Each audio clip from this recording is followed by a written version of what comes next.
আমার প্রার্থনা শোনো 25শে বৈশাখ। আর একবার তুমি জন্ম দাও রবীন্দ্রনাথের। হতাশায় স্তব্ধ বাক্য, ভাষা চাই আমরা নির্বাক। পাঠাবো মৈত্রীর বাণী, সারা পৃথিবীকে জানি ফের। রবীন্দ্রনাথের কণ্ঠে আমাদের ভাষা যাবে শোনা।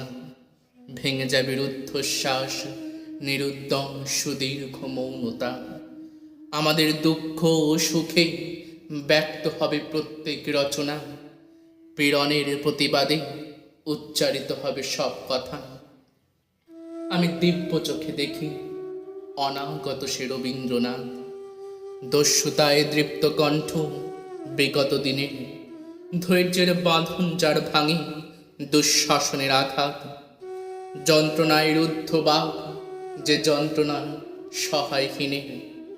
বিগত দুর্ভিক্ষে যার উত্তেজিত তিক্ত ও তীব্র ভাষা। মৃত্যুতে ব্যথিত আর লোভের বিরুদ্ধে ক্ষুরোধার।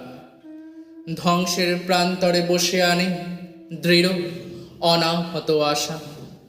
তার জন্ম অনিবার্য, তাকে ফিরে পাবই আবার। রবীন্দ্রনাথের সেই ভুলে যাওয়া বাণী অকস্মাৎ করে কানাকানি।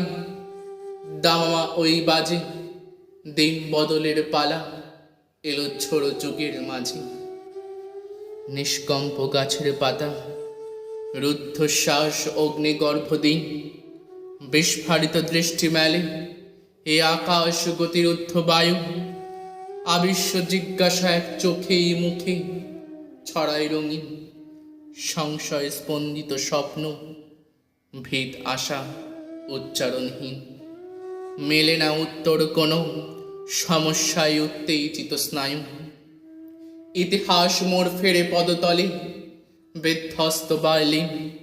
পশ্চিম সীমান্তে শান্তি দীর্ঘ হয় পৃথিবীর আয়ু। দিকে এদিকে জয়ধ্বনি কাঁপে, দিন রক্তাক্ত অভয়। রামবারণের যুদ্ধে বিখ্যাত এ ভারত জটায়ু। মৃতপ্রায় যুদ্ধাহত পীড়নে দুর্ভিক্ষে মৌনমুখ। পূর্বাঞ্চল দীপ্ত করে বিশ্বজন সমৃদ্ধ সভায়। রবীন্দ্রনাথের বাণী তার দাবি ঘোষণা করুক, এবারে নতুন রূপে দেখা দিক রবীন্দ্র ঠাকুর। বিপ্লবের স্বপ্ন চোখে, কণ্ঠে গণসঙ্গীতের সুর। জনতার পাশে পাশে উজ্জ্বল পতাকা নিয়ে হাতে চলুক নিন্দাকে ঠেলে, গ্লানি মুছে আঘাতে আঘাতে। যদিও সে অনাগত, তবু যেন শুনি তার ডাক আমাদেরই মাঝে। তাকে জন্ম দাও 25শে বৈশাখ।